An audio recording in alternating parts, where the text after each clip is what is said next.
Baik, selamat sore semuanya. Kita lanjutkan ya materi dari TKM 222 Mekanika Fluid dan Partikel. Jadi ini sekarang kita masuk ke bahan bagian kedua ya setelah ujian. Sekarang kita akan membahas terkait alat pemindah fluida, khususnya yang namanya pompa dan blower. Sebetulnya materi ini masih ada kaitannya ya dengan apa yang sudah kita pelajari di pertemuan-pertemuan sebelumnya, yaitu terkait neraca energi. Kan kita sudah waktu kita mendiskusikan aliran fluida di dalam pipa, kan kita sudah membahas ya bahwa akan terjadi yang namanya friksi, gitu ya. Akan terjadi yang namanya friksi atau gesekan. Nah, apa efeknya dengan adanya friksi dan gesekan? Ketika fluida itu mengalir di dalam pipa, kemudian fluida itu mengalami gesekan dengan pipa, maka akan ada energi yang hilang. Ya, jadi gesekan dengan dinding itu akan menyebabkan energi yang dikandung oleh si fluida itu sebagian ada yang hilang. Hilangnya sebagai apa? Sebagai panas. Makanya kita di pertemuan yang sebelumnya kita membahas bagaimana cara menentukan energi friksi yang hilang sebagai panas ini. Nah, kalau ada energi yang hilang, tentunya energi dari si fluida itu akan turun, gitu kan ya, akan berkurang. Lama-lama kalau berkurang terus, habis. Kalau habis energinya, fluidanya tidak akan ngalir. Nah, untuk mengkompensasi energi yang hilang atau untuk mengkompensasi energi fluida yang turun terus, kita perlu yang namanya alat pemindah fluida atau alat suplai energi gitu ya. Fungsinya untuk menambahkan energi ke dalam fluida. Inilah fungsi dari pompa dan blower. Ya, jadi fungsi pompa dan blower itu untuk menambahkan menambahkan energi masuk ke dalam fluida. Ya, jadi penggambarannya seperti ini ya. Ini misalnya pipa gitu ya. Ini ini fluida masuk gitu. Fluida masuk, ini fluida keluar. Masih ingat energi yang dikandung oleh fluida itu apa saja? Ada energi kinetik gitu ya. Ada energi potensial, ada energi tekanan. Ya, jadi di sini ada yang namanya energi kinetik, ada energi potensial, ada energi tekanan untuk yang masuk, gitu ya. Nanti pas keluar dia juga punya energi kinetik, energi potensial, energi tekanan. Nah, pas ngalir di dalam, gitu ya. Ketika dia ngalir di dalam, ada gesekan. Gesekan ini yang menyebabkan ada energi friksi. Ini keluar atau hilang gitu ya, maksudnya hilang tuh ya keluar ke lingkungan gitu ya, sudah tidak dimiliki oleh fluidanya gitu ya. Nah, karena keluar tadi ya energinya turun, maka perlu ada yang namanya energi dari kerja dari luar. Jadi fungsi pompa dan blower itu dia melakukan kerja kemudian menghasilkan energi, energinya itulah yang diberikan ke dalam fluida. Kira-kira sebagai pengantar seperti itu ya. Inilah fungsi pompa dan blower. Nah, kalau dibandingkan, apa sih bedanya gitu ya antara pompa dengan blower? Pada dasarnya beda utamanya adalah pompa itu untuk cairan, ya, blower atau fan atau kipas gitu ya. Sebetulnya bentuk blower yang paling sederhana itu adalah kipas. Ini adalah untuk fluida yang sifatnya gas, bentuknya gas. Fungsinya sama sebetulnya ya, menyuplai energi secara kontinu. Sehingga nanti fluida tetap bisa mengalir. Hanya bedanya kalau pompa fluidanya cair, kalau blower gas. Ya. Energi disuplai sebagai kompensasi hilangnya energi akibat friksi. Sama. Nah, nanti ketika dia sudah ditambahkan energi, nanti kan ada 3 ya tadi ya, energi kinetik, ada energi potensial, ada energi tekanan.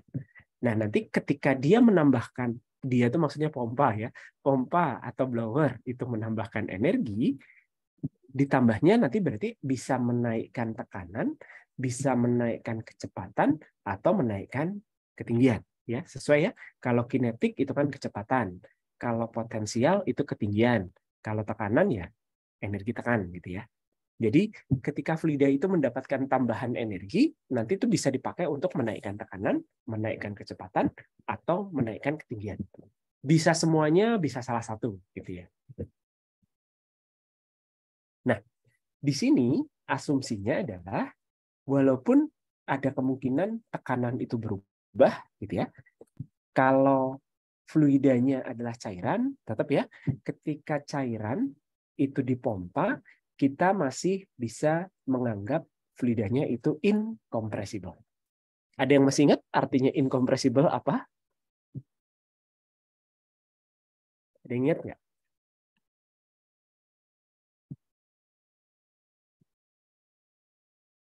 Ezra, ada? Ya, Pak. Masih ingat fluida incompressible itu yang bagaimana?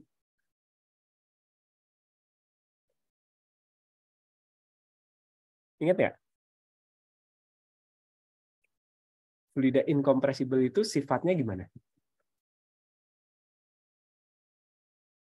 Kalau Ya, Pak. tekanan naik, fluida incompressible.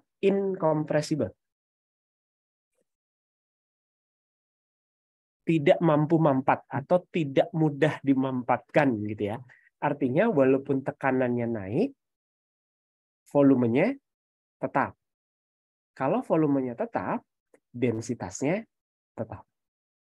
Itu adalah fluida incompressible. Tidak mudah dimampatkan, tidak mudah dikompresi. Makanya ada in-nya ya. Jadi ini adalah fluida yang kalau tekannya dinaikkan, volumenya itu tetap. Oke.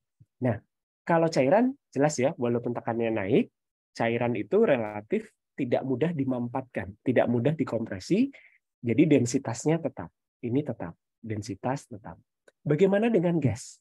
Jadi sebetulnya kalau gas seharusnya gitu ya, kalau Anda menggunakan alat yang namanya nanti kita bahas di pertemuan berikutnya ya setelah yang pompa dan blower, kalau menggunakan alat yang disebut kompresor ya, kenaikan tekanannya sangat besar. Kalau kenaikan tekanannya sangat besar, volume gas itu naik atau turun kalau dikompresi. Kalau tekanannya ditambah, volume gas itu akan naik atau turun? Ada yang bisa jawab?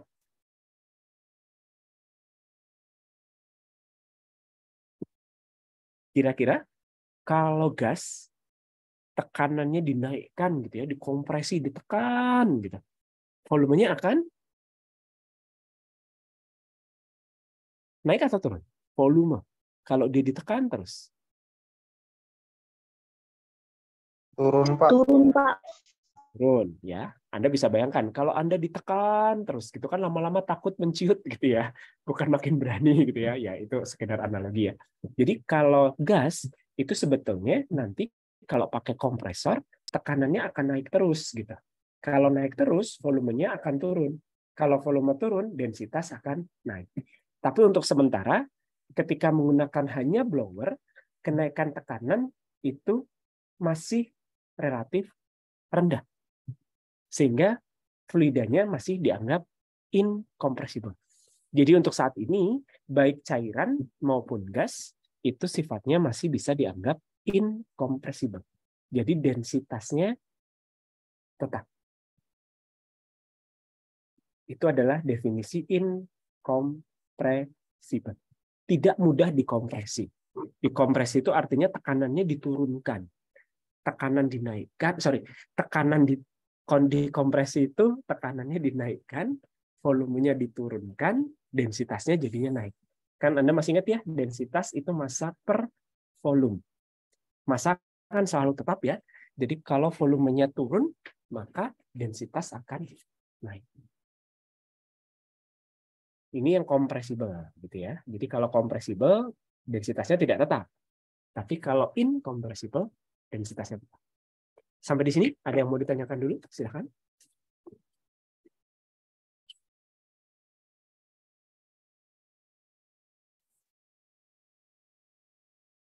Oke, kalau tidak ada, saya coba lanjutkan ya. Nah, nanti sebetulnya di lapangan ya, kan kalau Anda nanti bekerja gitu ya di pabrik, kemudian menangani masalah pompa gitu ya, berarti kan Anda akan terlibat di dalam operasi transportasi fluida. Nah, di sini biasanya masalah yang akan sering dihadapi itu dua ya. Milih jenisnya gitu ya. Jadi kalau fluidanya air, itu kira-kira pompa yang pas itu apa gitu ya. Kalau air dengan debit sekian, tekanan sekian, itu kira-kira nanti pompanya jenis apa? Ya. Kalau fluidanya minyak, kalau fluidanya merkuri gitu ya. Kalau fluidanya ternyata campuran air dengan padatan gitu. Nanti Anda perlu tahu jenis pompanya yang mana. Karena pompa itu jenisnya beda-beda. Ya, jenis pompa itu beda-beda. Jadi biasanya persoalan yang sering dihadapi oleh seorang lulusan teknik kimia gitu ya, ketika nanti kerja di pabrik, berurusan dengan operasi transportasi fluida gitu ya, maka masalah yang umum dihadapi itu adalah milih pompa. Terkait dengan transportasi fluida, pertama milih pompa. Kalau kompresor juga ya, milih jenis kompresor, mirip gitu ya, tergantung jenis fluidanya gitu ya. Kemudian kalau ada masalah gitu ya, apa sih sebetulnya masalah yang sering muncul di sistem transportasi fluida? Di pompa, di blower, di kompresor itu masalahnya biasanya apa? Penyebabnya apa? Terus apa yang bisa dilakukan gitu ya untuk memperbaiki masalah tadi gitu ya. Nah, untuk bisa melakukan pemilihan pompa yang sesuai gitu ya, kemudian melakukan troubleshooting yang sesuai, maka Anda perlu memperhatikan beberapa karakteristik. Baik itu karakteristik pompanya, gitu ya, karakteristik fluidanya, kan pompa dipakai untuk mengalirkan fluida gitu ya. Jadi Anda perlu tahu karakteristik pompanya gimana gitu ya, karakteristik fluidanya gimana, kemudian nanti adalah kondisi operasi. Kondisi operasi ini biasanya tekanan, temperatur, fasanya gitu ya, kemudian fluidanya itu isinya apa saja gitu. Itu yang perlu diperhatikan. Ya, tekanan, temperatur, mungkin pH gitu ya. Oke. Nah, ini beberapa karakteristik dari ya fluida dan pompa. Pertama yang perlu diperhatikan adalah gimana sih sifat fisik dan kimia fluida. Gitu ya. Sama-sama cair gitu ya. Antara minyak dengan alkohol, dengan air gitu ya, kemudian dengan merkuri itu beda gitu ya. Tekanan uapnya beda, makanya kan kita belajar tekanan uap gitu ya, viskositasnya beda, densitasnya beda gitu ya. Ada zat padatnya atau enggak gitu bisa beda gitu ya. Nah, belum nanti korosivitasnya. Bisa menimbulkan korosif atau enggak gitu. Misalnya cair gitu ya, tapi yang satu air, yang satu asam klorida gitu. Pernah lihat ya asam klorida pekat gitu. Nah, tentu beda ya. Yang satu mungkin dengan pompa dengan bahan logam biasa cocok untuk air gitu. Fluidanya air itu cocok. Tapi kalau fluidanya adalah asam klorida apalagi yang konsentrasi pekat nggak cocok gitu ya. Bisa menyebabkan korosif. Ya. Kemudian sumber fluidanya dari mana? Apakah tekanannya tinggi, tekanan uapnya tinggi, temperaturnya tinggi atau gimana gitu ya. Nah, ini yang perlu disesuaikan dengan pemilihan pompa tadi. Gimana sih sifat fisik dari fluidanya? Sifat kimia dari fluidanya juga seperti apa? Itu perlu diperhatikan. Kemudian yang kedua adalah kapasitas. Kapasitas ini berkaitan dengan debit atau volumetrik. Ya. Meter meter kubik per second-nya seberapa besar. Anda mau mengalirkan 1 liter per jam gitu ya, dengan 1000 liter per jam, butuh pompa yang beda. Itu yang disebut dengan kapasitas. Kemudian kondisi, nah ini ada 2 istilahnya, ada kondisi suction, ada kondisi discharge. Suction itu adalah yang sedot gitu. Tahu suction ya? Definisi terjemahan suction itu adalah sedot ya. Jadi ini adalah kondisi sebelum pompa. Ya. Jadi kalau ada pompa gitu ya, maka bagian sebelum pompa itu disebut dengan suction. Bagian keluar pompa disebut dengan discharge. Nah, di pompa ini akan terjadi tadi penambahan energi. Nanti keluar dari pompa, antara dia mau dipakai pada tekanan yang lebih tinggi gitu ya, atau pada ketinggian yang lebih tinggi, pada kecepatan yang lebih tinggi, itu nanti bisa disesuaikan gitu ya. Tapi namanya ya, mohon diperhatikan, yang sebelum pompa adalah suction atau sedot gitu ya, saluran hisap gitu ya. Yang setelah pompa adalah discharge, saluran buang. Nah, kondisinya kondisi apa? Ya, kondisi tekanannya, ketinggiannya gitu ya. Anda misalnya mau memompa air gitu ya, mungkin contoh yang mudah. Kalau Anda mau memompa air, airnya adalah air dari dalam tanah gitu ya, dari dalam sumur. Kemudian yang satu dalam ketinggian 5 meter sudah ada air, gitu. Sorry, bukan ketinggian. Dari kedalaman 5 meter ke dalam tanah sudah ada air. Dibandingkan kalau airnya baru ada di 30 meter di bawah gitu ya misalnya. Jadi misalnya ini ada pompa, sumurnya di bawah gitu ya. Yang satu cuma 5 meter, yang satu sampai 20 meter gitu. Nah, ketinggian ini akan mempengaruhi pompa yang bisa dipilih.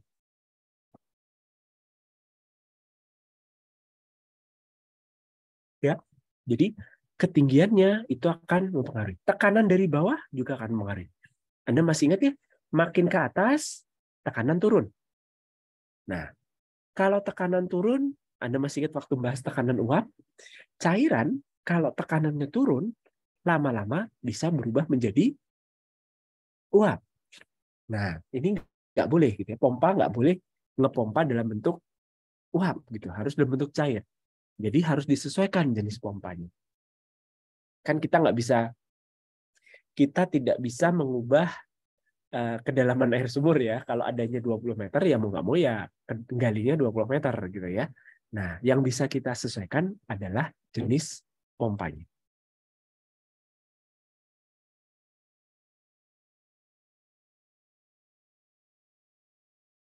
Nah, suction penting, discharge-nya juga penting. Setelah keluar dari pompa, airnya mau dibawa kemana? Seberapa jauh? Seberapa tinggi? Gitu ya. Makin panjang pipa, makin banyak gesekannya, gitu kan? Makin banyak pipa, makin panjang pipa, makin banyak gesekannya, makin banyak energi yang hilang.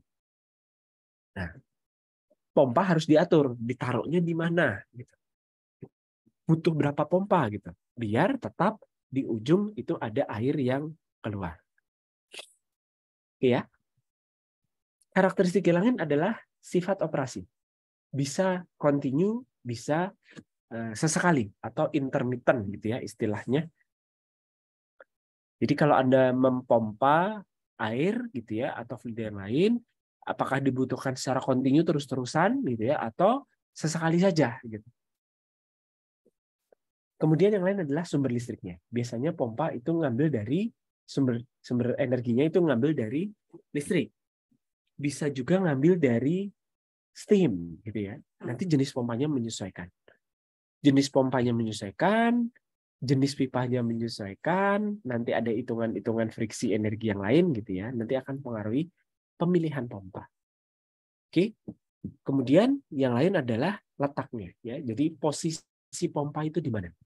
Apakah dekat dengan suction-nya gitu ya, dekat air sumur misalnya kalau dia adalah memompa air sumur atau dekat dengan ujungnya, hilirnya.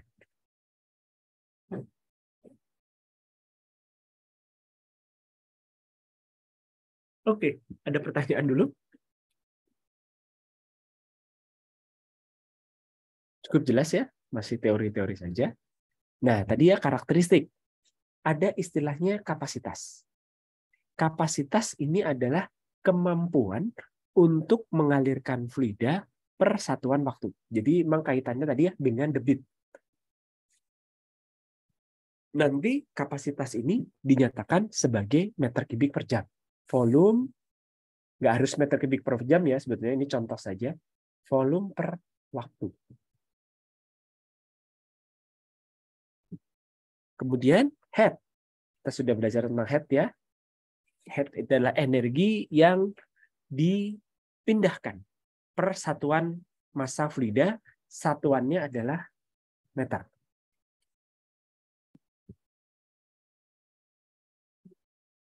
Jadi energi spesifik dalam bentuk meter.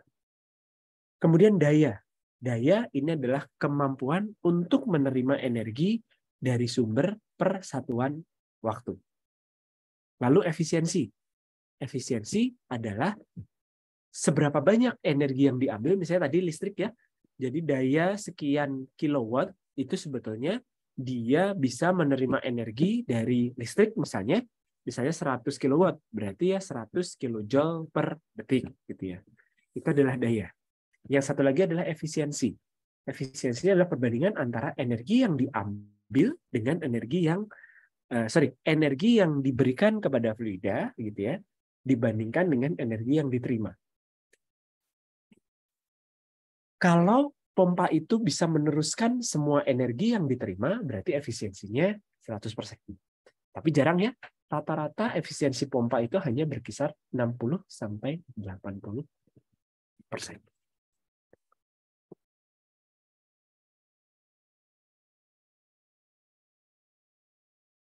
Ya, atau bahkan ada yang di bawah itu.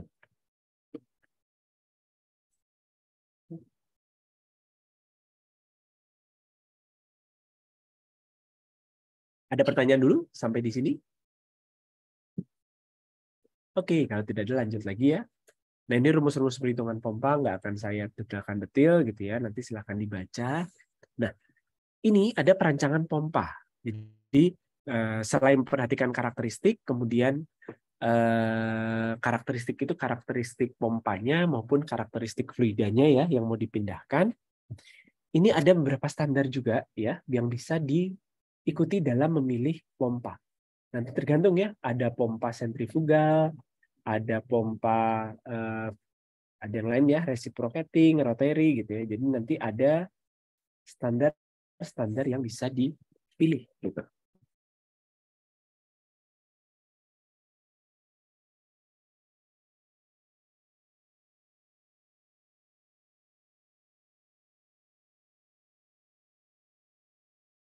Oke. Saya izin break dulu ya 1 menit.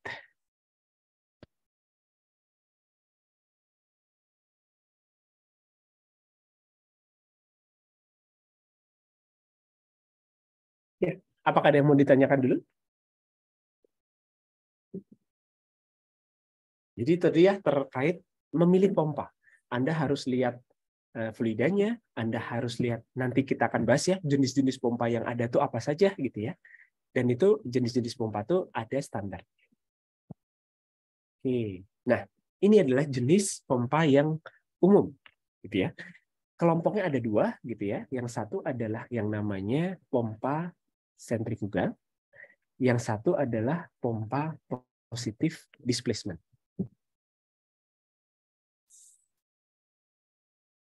Nah, pompa yang umum Anda lihat gitu ya, pernah lihat pompa ya.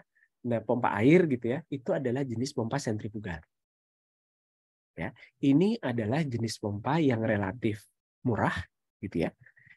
Biaya maintenance-nya rendah, bisa didapatkan dalam berbagai jenis material gitu ya, baik yang logam biasa maupun logam yang tahan karat gitu ya.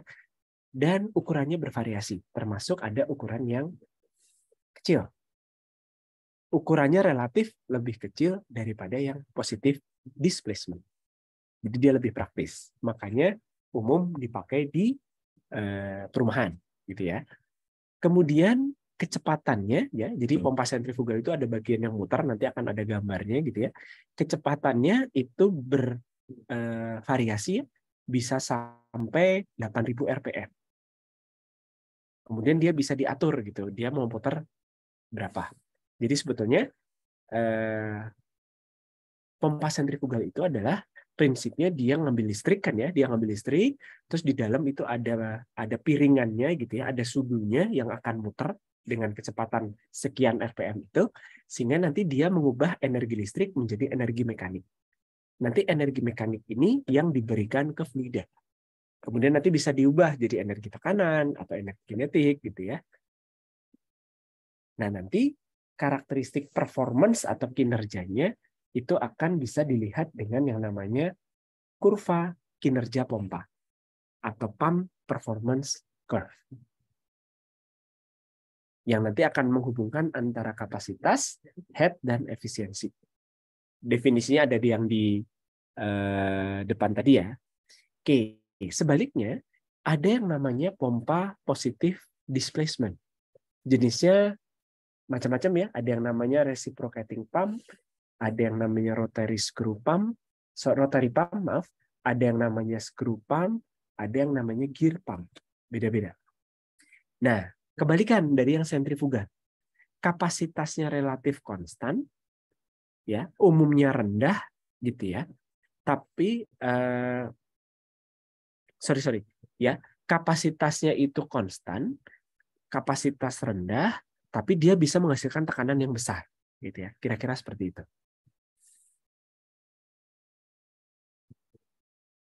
Ya, head-nya besar, gitu ya.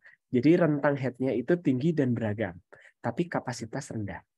Kalau yang sentrifugal, kapasitasnya itu beragam, gitu ya. Ini kan kapasitasnya sebetulnya RPM itu nanti akan lari ke kapasitas, tapi head-nya relatif rendah. Kebalikan, gitu ya. Nah, ini belum muncul ya. Oke. Nah, ini adalah gambar penampang gitu ya dari pompa sentrifugal.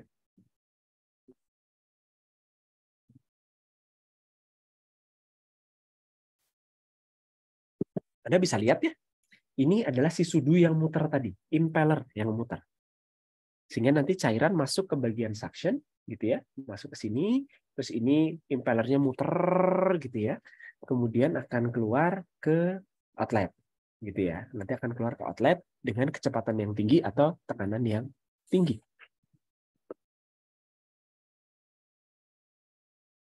Nah, ini contohnya. Bisa kelihatan kan ya?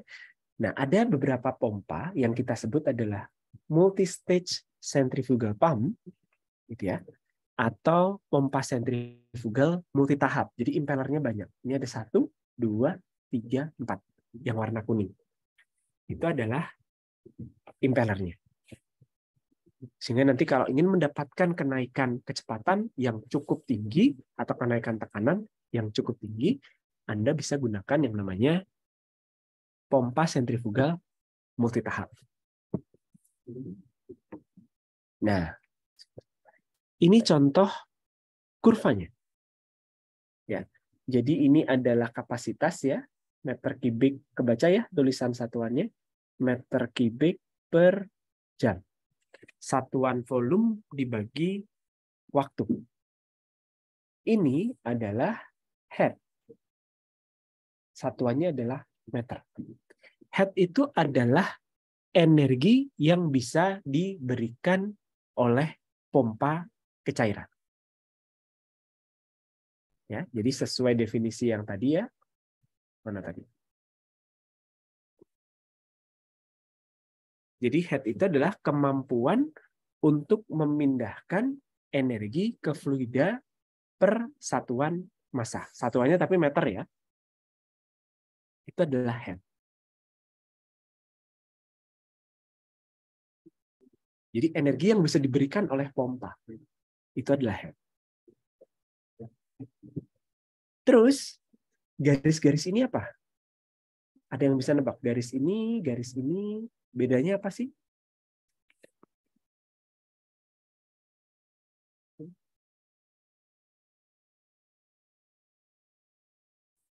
Bedanya apa?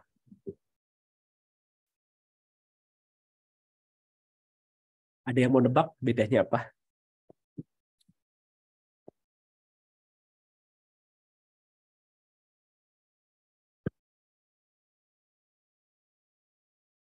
Ini adalah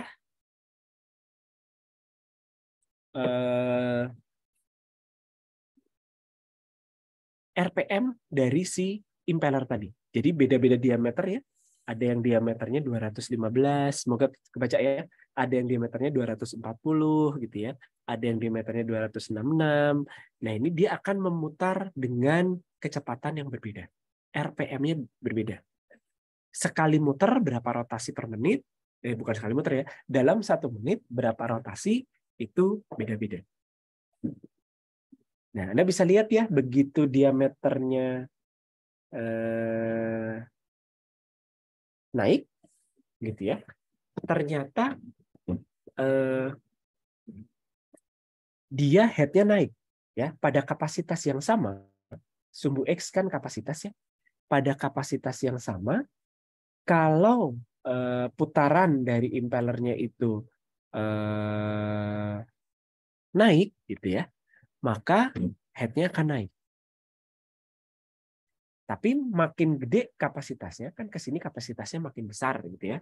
Ternyata head-nya itu turun ya. Karena Anda lihat ya kurvanya makin ke kanan dia makin turun. Ya, ini kan makin turun nih. Nih, turun ya. Yang bawah-bawahnya juga sama. Terus ada kurva apa lagi? Ini adalah kurva efisiensi. Ya, Anda bisa lihat ya. Efisiensi itu nilainya di sini antara 55 sampai 70 bahkan. 50 sampai ya, maaf. 50 sampai 69 ya, mendekati 70. Cara bacanya ya gitu ya. Jadi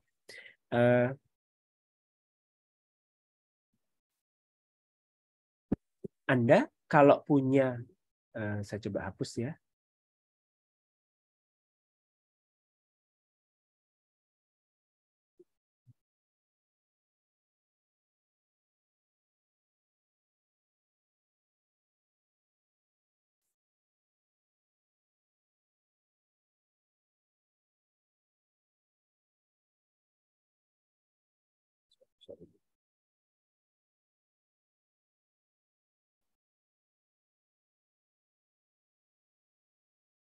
Anda kalau punya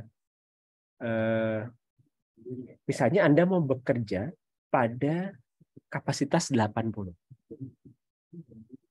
menggunakan diameter pompa ya, impellernya yang ini 241 gitu. Berarti Anda bisa mendapatkan head pompa itu adalah sekitar ini kan ya, ini 80, ini diameternya yang 241 ya, Anda tarik ke kiri gitu. Kira-kira di sini. Kira-kira di mungkin ya kalau sampai tengah 75 gitu ya, mungkin ya sekitar 95 meter. Head pompa. Jangan lupa ya, head itu walaupun satuannya meter, itu adalah energi. Anda harus kalikan dengan densitas dan percepatan gravitasi. Nah, tapi Anda lihat juga, di sini, itu kan berarti efisiensinya antara garis yang ini dengan garis yang ini. Gitu ya. Berarti kalau dioperasikan pada 80 meter kubik per jam dengan diameter pompa, impeller pompa yang 241, Anda dapat efisiensi antara 60 sampai 65%. Ya, jadi sekitar 62,5% gitu efisiensinya. Nangkep ya cara bacanya? Atau masih ada yang bingung?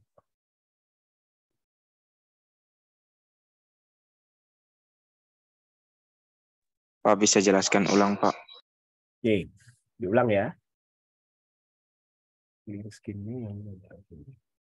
Kalau misalnya Anda bekerja dengan kapasitas 80 ya. Jadi laju alir kapasitas itu kan ini, kapasitas itu kan laju alir. Laju alirnya itu 80 meter kubik per jam. Terus ini kan ada 4 pilihan diameter ya. yang atas, tengah, nomor 3, nomor 4. Misalnya Anda pilih pakai diameter atau RPM yang ini. Gitu. Ya, biasanya nanti di kurva itu ini antara ukuran diameter atau RPM. Kalau Anda bekerja di diameter impeller pompa yang ini, berarti nanti kan Anda tinggal ketemukan ya 2 garis ini, 80 ketemu yang di sini. Nilai head-nya Anda baca yang ke kiri. Ketemu di sini. Itu adalah head. Ini saya ngira-ngira aja ya, kira-kira nilainya adalah di sekitar 95 meter. Jadi head pompa itu adalah 95 meter.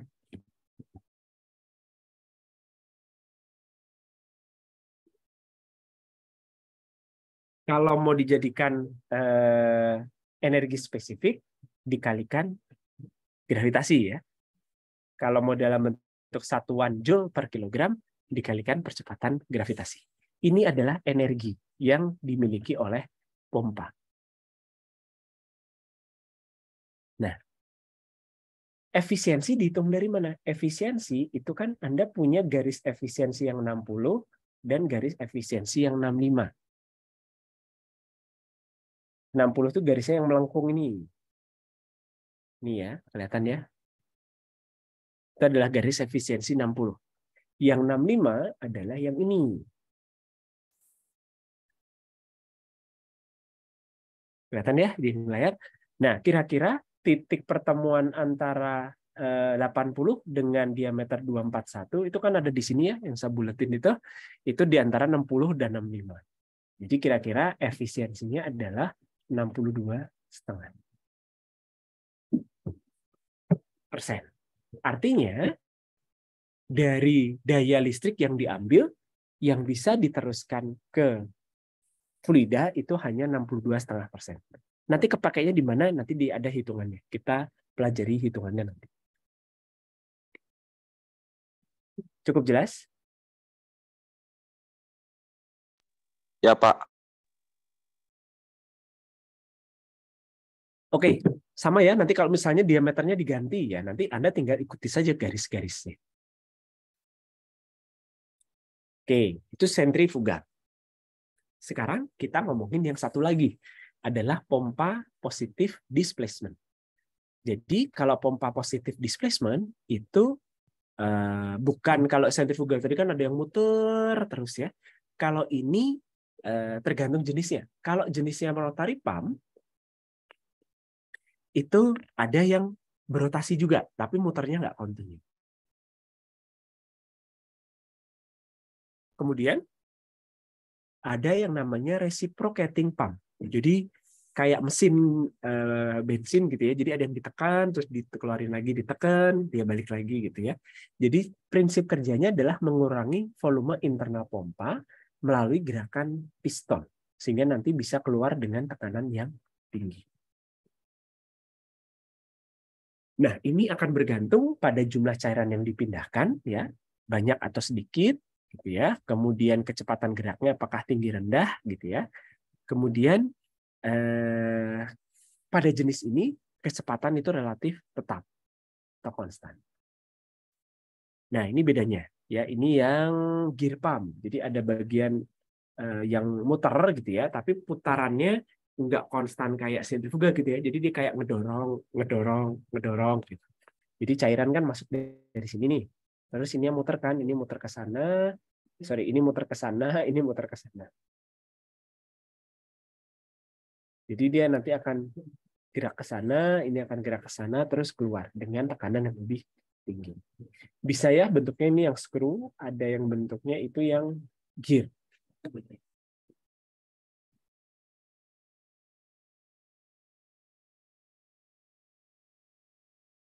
Nah, screw ini cocok untuk fluida yang punya viskositas tinggi. Ada lumpurnya gitu ya. Kemudian yang gear itu biasanya nanti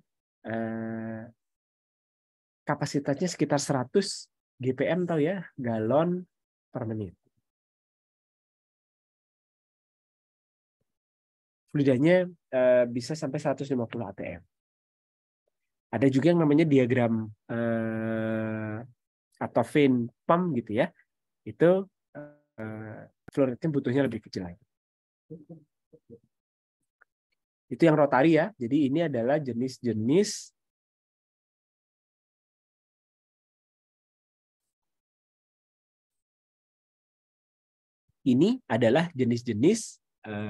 rotary pump. Masih positive displacement, tapi yang jenis rotary pump. Kalau yang jenis reciprocating pump, seperti ini, gede-gede bentuknya, ukurannya. Nah, ini ada pistonnya nih. Piston itu yang bagian biru tua ini.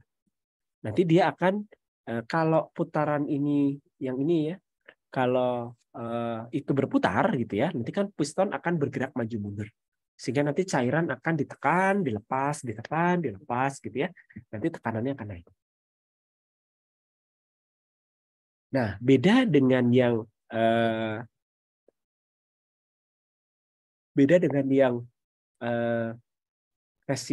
sentrifugal ya. Kalau tadi sentrifugal kan ini adalah head, ini adalah kapasitas. Tadi kan gambarnya begini ya. Sekarang gambarnya ini. Sorry, tadi mungkin agak kan begini ya tadi.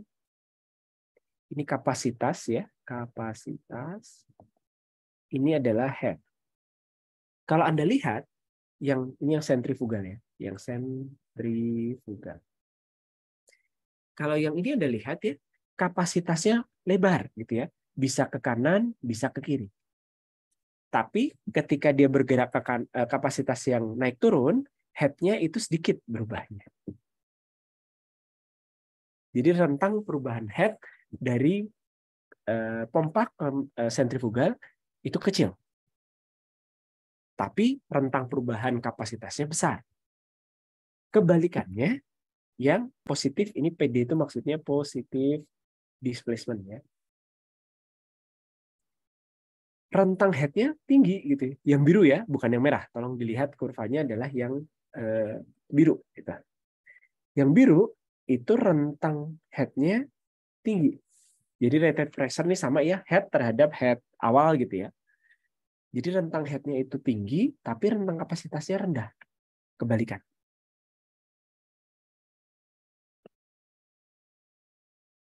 Nah, sehingga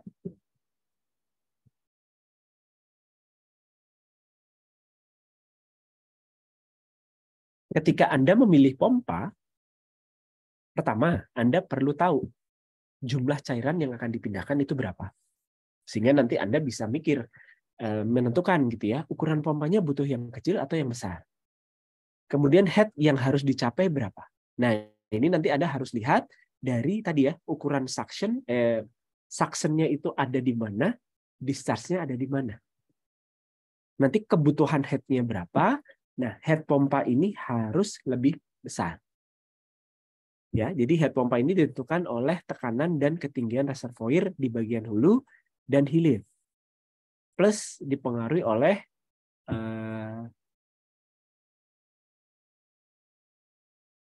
gesekan, gitu ya, dipengaruhi oleh gesekan. Kemudian tadi ya sifat fisik kimia, apakah dia korosif, apakah densitasnya tinggi, apakah kental, viskositasnya tinggi, gitu ya. Itu nanti jenis pompanya akan beda.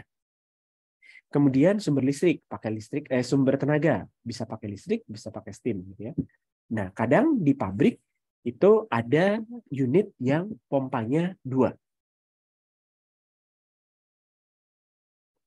Double, tapi hanya digunakan salah satu. Yang satu adalah untuk yang backup gitu ya. Jadi kalau pompa yang pertama rusak, kan harus di maintenance tuh ya. Kalau pompanya hanya satu kan proses harus stop gitu kan, nggak bisa ya. Jadi harus pasang pompa backup, pompa cadangan.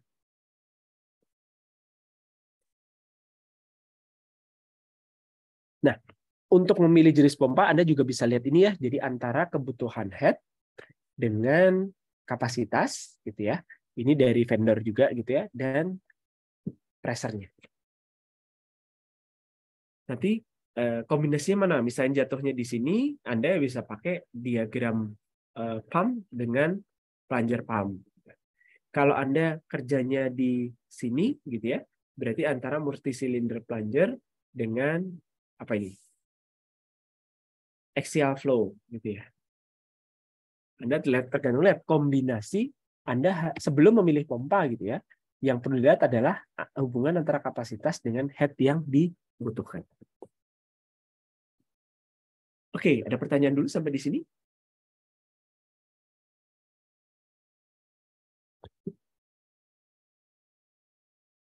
Baik, kita lanjutkan ya. Nah, ini sama. Kurvanya sebenarnya sama ya. Atau bisa juga seperti ini.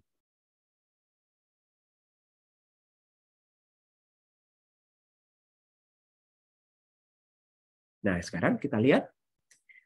Masih ingat hukum Bernoulli? Tadi ya, energi yang dikandung oleh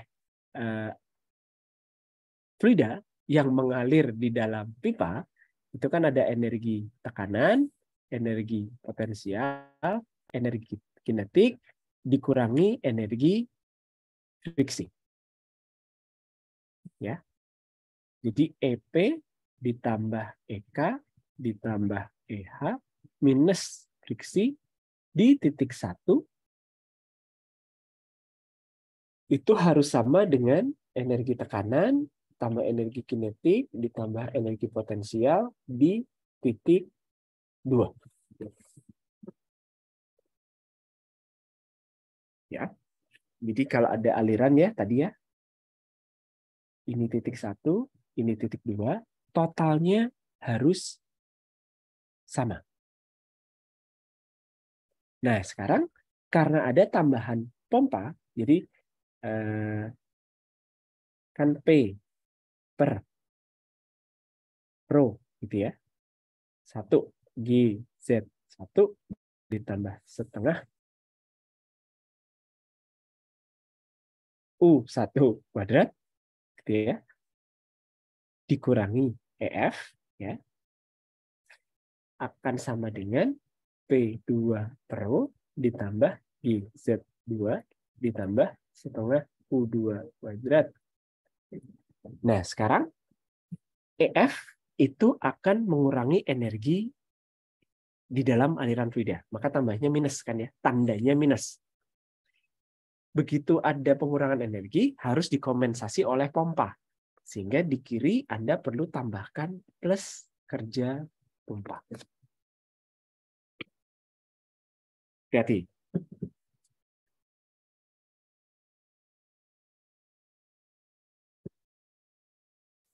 Ya, bisa dipahami ya. Jadi sekarang kita karena sudah mempelajari apa itu pompa, Bernoulli-nya kita sesuaikan lagi. Ketika dulu ngomongin ideal, itu kan hanya ada tekanan, potensial, kinetik. Nggak ada energi yang hilang. Tapi itu kondisi ideal.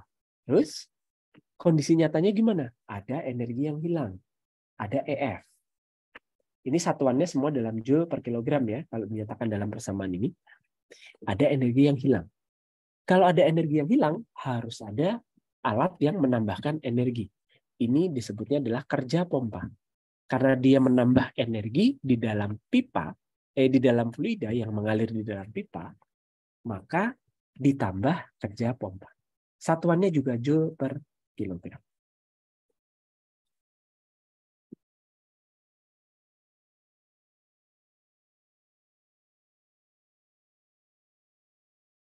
Ada pertanyaan dulu nggak? Dari penurunan neraca Bernoulli? Bisa dipahami ya? Jadi sekarang di kiri itu ada minus EF dan ada plus WP. Di kiri itu inlet ya, angka 1 itu inlet, angka 2 outlet. Kalau di kanan tetap hanya ada tekanan, potensial, dan kinetik. EF sama WP boleh dipindah ke kanan, tapi kalau dipindah ke kanan tandanya harus diubah. EF-nya kalau di kanan jadi plus, WP-nya kalau di kanan jadi minus.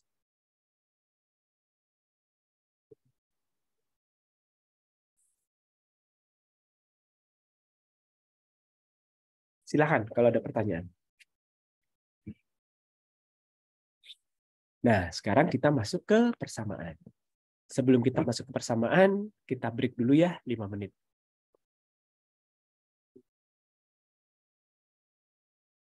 Oke, Nah, ini untuk menurunkan persamaan, Anda bisa lihat dari gambar yang ada di samping ya.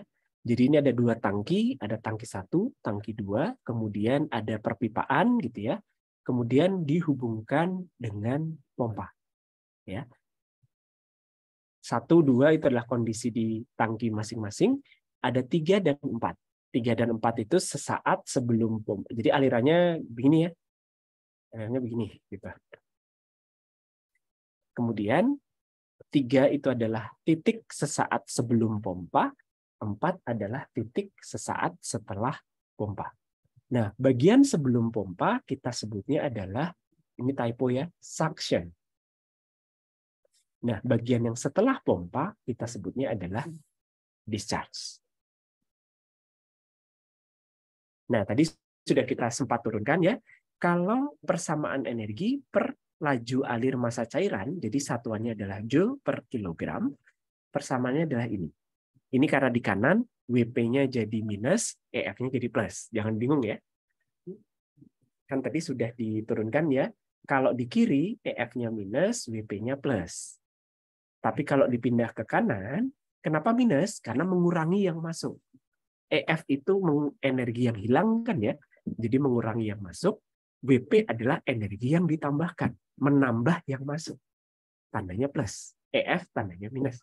Nah, begitu pindah ke kanan, tinggal ubah saja tandanya. Ya, minus WP plus EF. Ini adalah persamaan dasarnya. Bernaulinya antara titik 1 ke titik 2.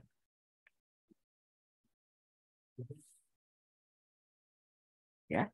Jadi silahkan dicermati persamaannya gitu ya. Apakah masih ada yang bingung dengan persamaan Bernoulli ini? Semoga tidak ya. Nah, sekarang karena BP ini ya, ini. Nah, sekarang tinggal dipindah saja WP.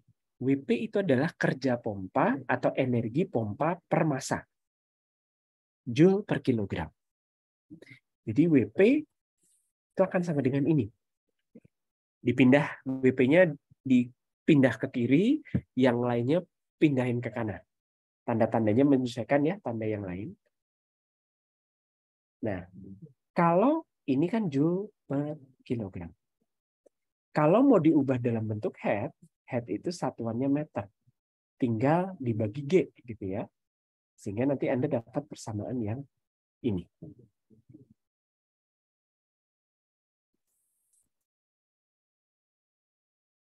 WP per G itu adalah head pompa, HP. EF per G itu adalah head friksi, HF. Ya.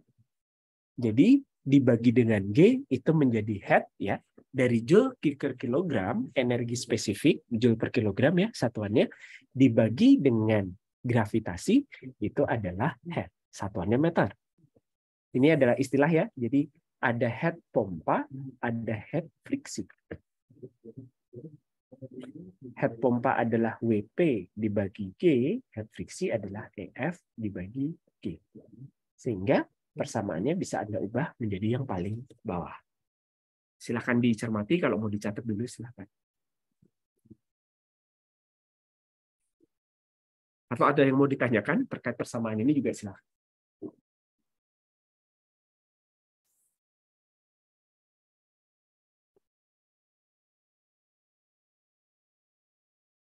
Jelas ya? Kita lihatkan. Nah, tadi kan ini ya. Ini kalau Anda lihat dari titik 1 dan 2. Ya, posisi masuk 1 itulah suction, posisi keluar 2 adalah discharge. Nah, kalau pipanya diameternya sama, ya, kecepatannya linear itu konstan, sehingga U1 sama dengan U2, maka yang bagian ini adalah ya U1 sama dengan U2, bagian yang atas ini sama dengan 0. Sehingga Anda dapat persamaan yang paling bawah. Bukan yang paling bawah, yang tengah ya. Nah, head loss itu Anda bisa pecah antara head loss suction dan head loss discharge.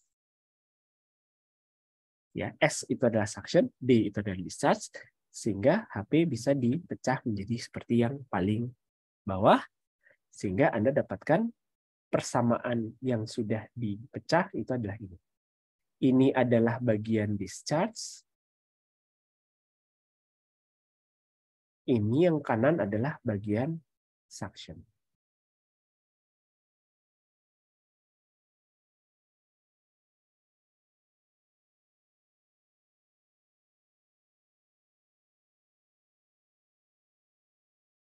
Ya, itu kalau dilihat dari titik 1 dan titik 2.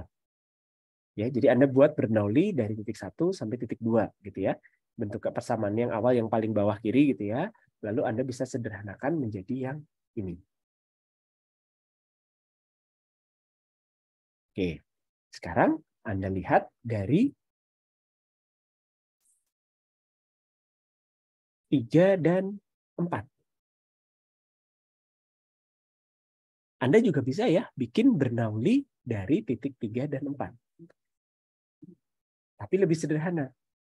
U3 sama dengan U4, Z3 sama dengan Z4. Sehingga Anda bisa langsung dapatkan WP sama dengan ini. Ya. P4 minus P3 dibagi rho, gitu ya. HP sama dengan ini. Nah, ini sama. HP yang atas dengan yang ini itu sama. Itu sama ya.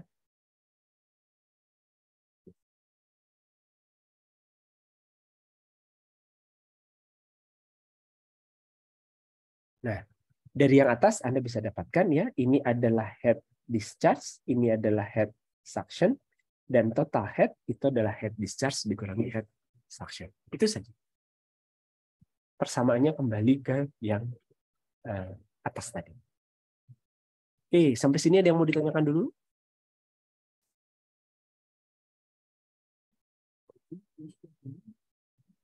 Silakan coba sambil dicatat gitu ya, persamaan-persamaannya ditulis ulang sambil Anda latihan ya.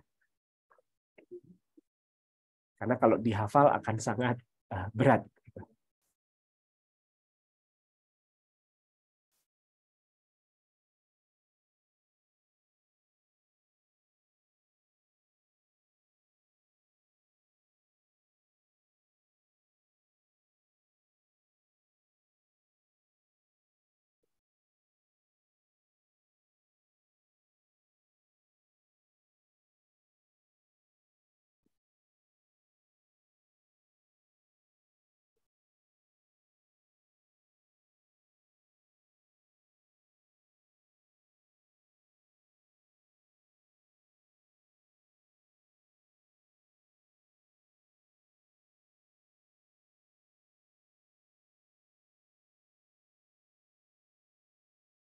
Oke, ada pertanyaan?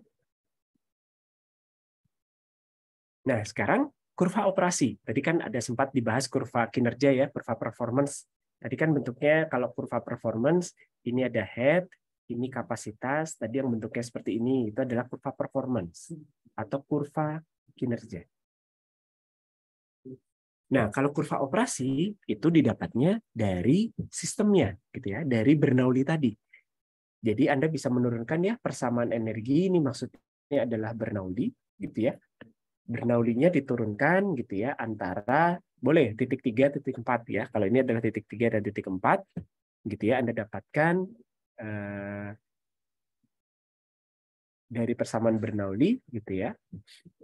Kemudian friksi kan Anda masih ingat ya. Friksi itu adalah EF itu adalah 4 L per D kali setengah U kuadrat gitu ya. Sehingga masuk ke sini gitu. Kali F ya. Maaf, ada faktor friksi gitu ya. Kalikan F gitu ya. Sehingga persamaan Bernoulli yang atas itu Anda bisa pecah jadi. Ini nggak usah dihafal ya. Ini tidak usah dihafal. Kira-kira saja ya untuk mendapatkan bentuk persamaan kurva, sehingga nanti persamaan kurva itu Anda akan dapatkan head terhadap laju alir kan ya. Sebetulnya kan Anda mau mengeplot nih head terhadap laju alir itu seperti apa. Laju alir itu meter kubik per second kalau SI satuan standar. Kalau head satuannya meter. Nah, kalau kurvanya menjadi seperti ini, ya, Anda bisa kurvakan head terhadap, jadi ini head ya, head terhadap kapasitas, kurva operasinya yang naik, garis titik yang naik. Sementara tadi ya, ini adalah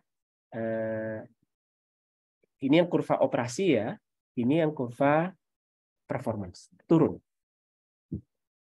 Ya, jadi garis operasi itu yang naik, ya, head-nya naik terhadap kapasitas. Kalau garis performance itu head-nya turun terhadap kapasitas. Ya. Kalau kurva performance dapatnya dari mana? Ini dari supplier pompa. Jadi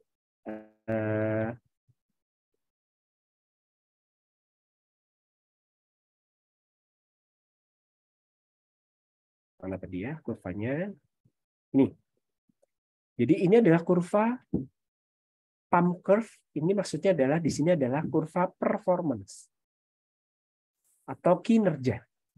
Dapatnya dari mana? Dari yang jualan pompa. Dites sama mereka gitu ya. Sebenarnya nanti ada sih video untuk melakukan pengetesan pompa gitu ya. Head itu akan turun terhadap kapasitas. Tapi kalau terhadap kurva performance, itu tadi kurva performance ya. Tapi kalau kurva operasi gitu ya. Kalau kurva operasi yang naik itu didapatnya dari persamaan Bernoulli. Ya. Didapatnya dari sini, diturunin, tapi dapat kesamaan yang paling akhir kanan bawah itu ya, dapatnya naik. Ini didapat dari kondisi di lapangan, gitu ya. Dengan memperhatikan suction dan discharge-nya itu gimana. Nangkep ya? Jadi dari posisi di lapangan ada suction, ada discharge gitu ya. Terus diukur pakai persamaan tadi yang ngitung friksi, ngitung ngitung friksi, ngitung kecepatan, ngitung ketinggian gitu ya. Terus dapat head. Kemudian divariasikan terhadap kecepatan kan ya. Anda dapat persamaan yang paling akhir ya. Ternyata bentuknya naik. Kan bertolak belakang ya ini ya. Dari penjual turun gitu. Tapi dari kondisi di lapangan naik. Terus gimana cara bacanya? Jadi sebetulnya kalau ada yang turun, ada yang naik kan ada titik potongnya ya. Jadi ini adalah sebetulnya adalah titik optimum. Artinya dengan kecepatan yang Anda dapatkan, dengan kecepatan yang Anda gunakan gitu ya. Ini misalnya kecepatannya di sini gitu ya. Di titik ini kan kecepatannya. Anda head-nya sekian. Di lokasi ya, berdasarkan kondisi di lapangan pada kecepatan di titik optimum, head yang dibutuhkan di sini. Berdasarkan penjual, head yang bisa diberikan pompa juga di sini. Jadi cocok. Nangkep ya? Jadi kalau di titik optimum, kebutuhan head, jadi untuk kondisi di lapangan, itu sebetulnya adalah menunjukkan kebutuhan head. Head yang dibutuhkan dari kurva operasi. Tapi kalau dari kurva kinerja, itu adalah supply head-nya. Dari supplier ya, jadi berapa head yang bisa diberikan. Nah, kalau di titik optimum, antara yang dibutuhkan dengan yang diberikan sama. Nangkep ya? Tapi kalau kapasitasnya itu lebih bawah, di sini misalnya, kalau pakai kurva operasi, di sini kan,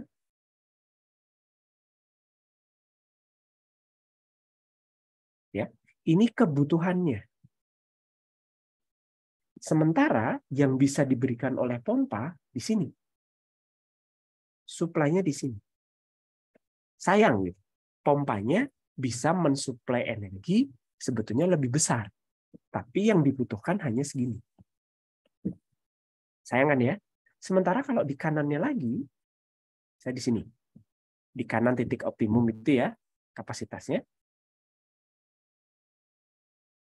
Kebutuhannya segini. Kebutuhan.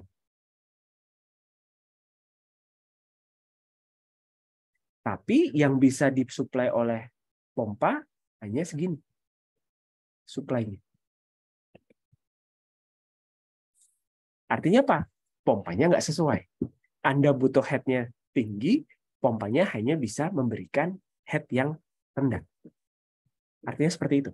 Artinya ya berarti Anda harus cari jenis pompa yang lain. Yang kurva performance-nya di atas kurva operasi. Kira-kira gitu ya cara baca kurva ini. Ya, sekali lagi, yang dari kurva operasi itu adalah dari kondisi lapangan ya, kurva operasi yang bentuknya naik terus itu adalah berdasarkan kondisi di lapangan. Kalau kapasitasnya itu makin besar, laju alirnya makin besar, artinya kebutuhan energinya juga makin besar.